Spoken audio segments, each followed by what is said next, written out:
We interrupt this program to bring you an important Wayfair message. Wayfair's got style tips for every home. This is Styles McKenzie helping you make those rooms sing. Today's style tip. When it comes to making a statement, treat bold patterns like neutrals. Go wild, like an untamed animal print area rug under a rustic farmhouse table from Wayfair.com. Arr, fierce. This has been your Wayfair style tip to keep those interiors superior. Wayfair, every style, every home. Chapter 8. And the men of Ephraim said unto him, Why hast thou served us thus, that thou calledst us not when thou wentest to fight with the Midianites? And they did chide with him sharply. And he said unto them, What have I done now in comparison of you? Is not the gleaning of the grapes of Ephraim better than the vintage of Abiezer? God hath delivered into your hands the princes of Midian, Oreb and Zeb. And what was I able to do in comparison of you? Then their anger was abated toward him when he had said that. And Gideon came to Jordan and passed over, he and the 300 men that were with him, faint yet pursuing them. And he said unto the men of Succoth, Give, I pray you, loaves of bread unto the people that follow me, for they be faint, and I am pursuing after Zebah and Zalmunna, kings of Midian. And the princes of Succoth said, Are the hands of Zebah and Zalmunna now in thine hand, that we should give bread unto thine army? And Gideon said, Therefore, when the Lord hath delivered Zebah and Zalmunna into mine hand, then I will tear your flesh with the thorns of the wilderness and with briars. And he went up thence to Penuel, and spake unto them likewise, and the men of Penuel answered him, as the men of Succoth had answered him. And he spake also unto the men of Penuel, saying, When I come again in peace, I will break down this tower. Now Zebah and Zalmunna were in Karkor, and their hosts with them, about 15,000 men, all that were left of all the hosts of the children of the east. For there fell 120,000 men that drew the sword. And Gideon went up by the way of them that dwelt in tents on the east of Nobah and Jogbehah, and smote the host, for the host was secure.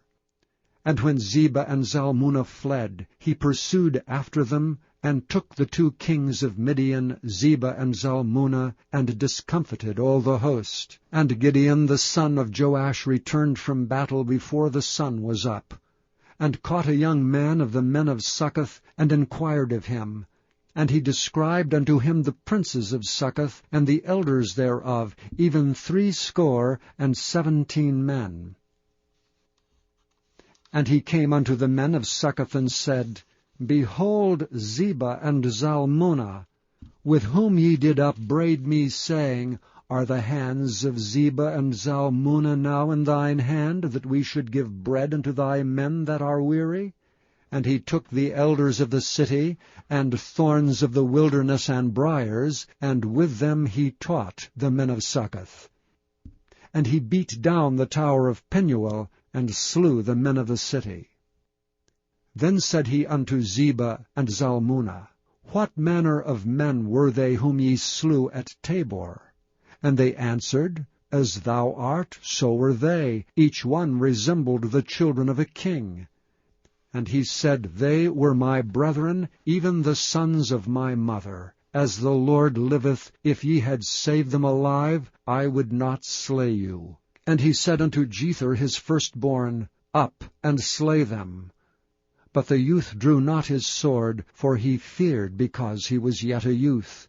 Then Zebah and Zalmunna said, Rise thou and fall upon us, for as the man is, so is his strength.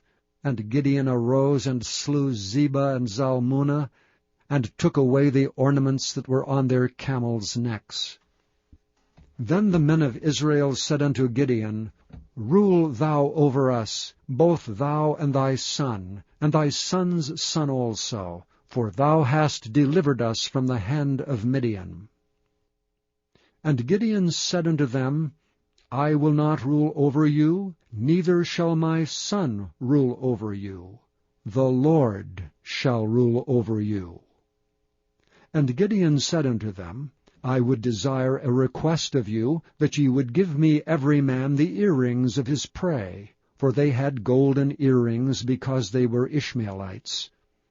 And they answered, We will willingly give them. And they spread a garment, and did cast therein every man the earrings of his prey. And the weight of the golden earrings that he requested was 1,700 shekels of gold, beside ornaments and collars and purple raiment that was on the kings of Midian, and beside the chains that were about their camels' necks.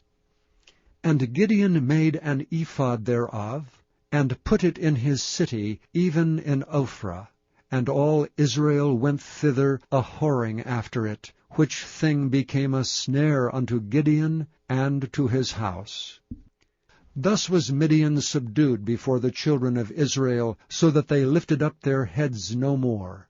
And the country was in quietness 40 years in the days of Gideon. And Jerubbaal the son of Joash went and dwelt in his own house. And Gideon had 70 sons of his body begotten, for he had many wives.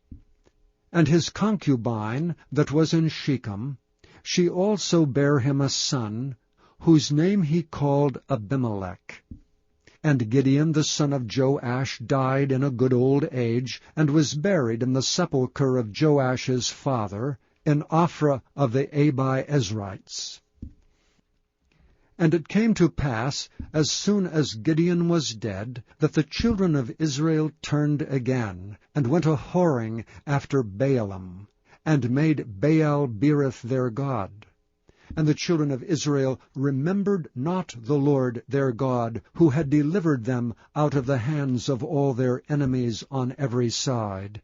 Neither showed they kindness to the house of Jerubbaal, namely Gideon, according to all the goodness which he had showed unto Israel. We interrupt this program to bring you an important Wayfair message. Wayfair's got style tips for every home. This is Styles McKenzie helping you make those rooms sing. Today's style tip. When it comes to making a statement, treat bold patterns like neutrals. Go wild, like an untamed animal print area rug under a rustic farmhouse table from Wayfair.com. Fierce. This has been your Wayfair style tip to keep those interiors superior. Wayfair, every style, every home.